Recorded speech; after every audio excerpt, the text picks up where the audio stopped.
Osorio, ¿cómo están? Bueno, hoy vamos a hablar un poquito de lo que es el bruxismo, una alteración que puede generar desgaste en los dientes.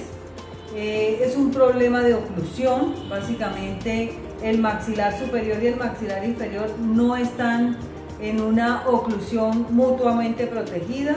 El paciente en la noche desliza los dientes, los desliza, y eso causa facetas de desgaste que finalmente van a producir daño en la articulación temporomandibular.